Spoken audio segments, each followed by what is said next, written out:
who's interviewing Maddie.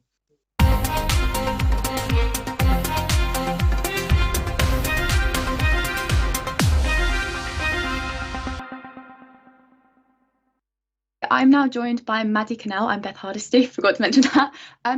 The former, well, kind of continued actually, not former, sorry, that's premature, York Sport Union president. You're, of course, the only SAB who's not rerunning, because you can't, unfortunately. After your two runs and also 2 wins as York Sport Union president, how is it kind of watching it from this side where you can't be running? Honestly, it's both refreshing and horrible. I feel like I'm on my way out, even though I've got 4 months left. It's really quite odd. It's nice to not have to go through. I'm going to call it the trauma of an election cycle. I've kind of blurred them from my mind, but I know they were hard. And it is nice to be on the other side, but it's also difficult to know that I'll have to let go of something that's been so close to my heart for the last sort of 2 years, I guess. And of course, as your kind of final term as York Sport president, it's not been at all like your first. You've had a pandemic to deal with, which of course was sport. We've spoken a lot on NewsHour about the fact that this has really impacted your role. With so many unknowns for when they're going to be stepping into the role, what the position is going to be looking like, what's going to be, possible to do, what sort of advice would you be given to candidates or whoever wins for kind of navigating such a weird situation and the fallout from such a weird situation? Yeah, I think that's a really good question. Having sat across the start and now the continuation and maybe the end of the pandemic, what would be my reflections? I think I'd encourage the successful candidate for my role, but also for the other roles and the PTO roles as well. Keep on top of the latest info. So for sports, you want to be on top of that NGB information. That is your gospel, if you like. And I think don't overpromise.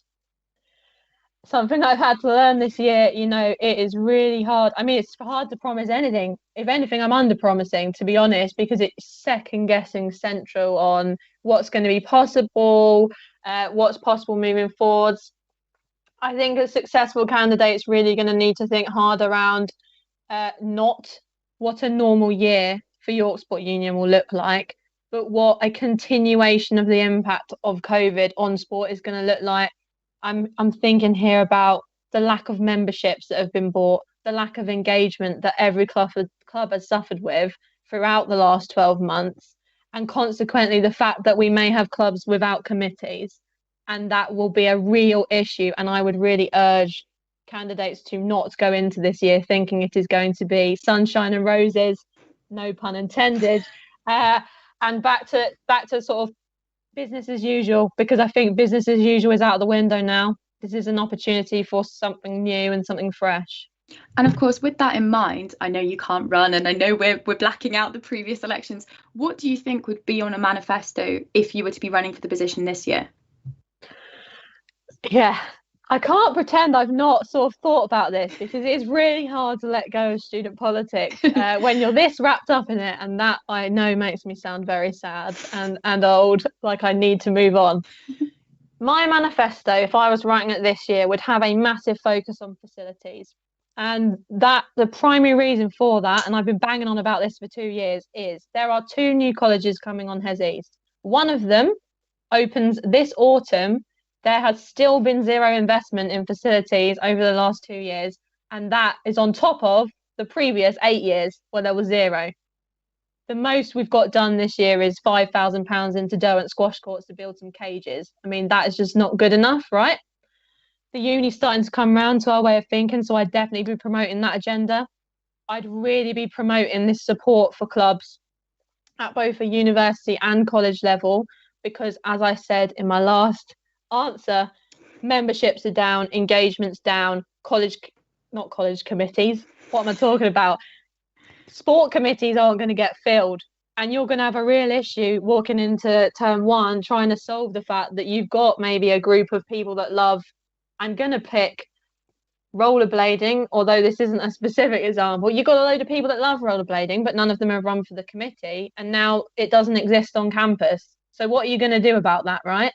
I think I would also be thinking about what we're looking at as an institution. Are we a performance institution? Are we a Loughborough? Are we a Warwick moving forward? Or are we somewhere in between? We're not sort of this low activity, low performance type institution, but how do we marry up the demands of the 4 or 5 clubs that are really high performance with the actual mass participation demands, and what are the sort of things that a successful candidate would need to sort of support that scheme and support how that operates. I won't blab on too much longer. They're the sort of things I would write. And then I'd also say something about doing a Great Roses in college varsity, because I'm really bitter that I've, not been able to have big bonanza that we would have normally had. But, we're planning on doing something exciting, and hopefully we'll be able to share that with student groups very soon. Fingers crossed. I guess one of those things that you brought up in your dream manifesto maybe is this idea about space. With the kind of relationship that York Sport is currently able to have with the funding from the university, do you think it's viable that the funding that is necessary for these increased facilities could actually come within the year of an XAB? Yes, and I say this because, firstly, I sit on these meetings, so I know that in the next year something's coming if a successful candidate and myself can continue this fight for facility space.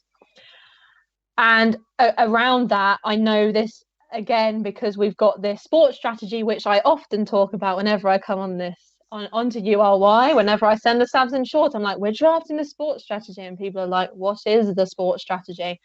We're working really close with York Sport and Estates, who are consequently now in the same university department, which is absolute gold dust for us because they can now work closer than they've ever worked. And they are. And that is reflected in the draft of the sports strategy. And I'm really confident if we can get that across the line in time for the next academic year, we will start to see these funding changes just from the tone of the conversations that we're in currently. And of course, I'm a second year, and for me and all the other second years and all the first years, you're the face of York Sport, and there's not really been any other, York Sport president during our time at the university. With kind of looking back on either the past year or the past 2 years, what's kind of the thing that you're proudest of that you've done in the role? Yeah, so I think this is a really hard question because there's a lot of things I'm really proud of. I think I'd look to stuff like the referee and coaching network that we've set up, and we're looking to expand into, first aid courses for groups, mental health first aid training, more qualifications on campus. Indeed, we rolled out a qualification for England hockey that we could subsidise for students.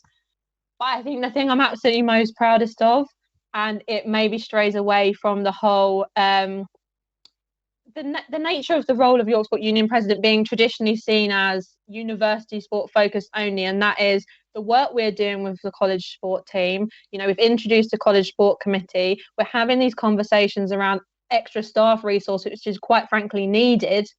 And I think the work there's been really positive. I felt we've built a good network around college sport, and we're starting to have those conversations we've been afraid of having before, where neither USU nor the colleges have wanted to sort of step out of line with each other's remits. And I think that's really constructive and going to contribute to a really good social and recreational sports scheme moving forwards. And kind of as a final question before we go on to even more interviews, you've worked closely with both of these people on committees and stuff. As kind of someone who's done the elections multiple times, what advice would you give for them for both the campaigning and for whoever steps into the role? Yeah, so my advice for campaigning for candidates is try not to worry about what other people are doing. Don't get fixated on it. It's really hard to really easy to get distracted. So try not to do that and focus on your own campaign, because if you believe in what you've written, then that speaks for itself. I think my advice to students that are watching the campaigns would be to, when you're going to vote, don't blindly vote because someone's told you to. Read the manifestos, look at what's been written. If it looks familiar, find out if that candidate's developing on a scheme that already exists. Maybe go and look at what previous sabbatical posted about it or any emails you've received to try and see if those candidates are bringing something fresh. I'm going to have to interrupt you now, and we're going to say goodbye, but we're going to go to Scarlett with the Sciences faculty rep.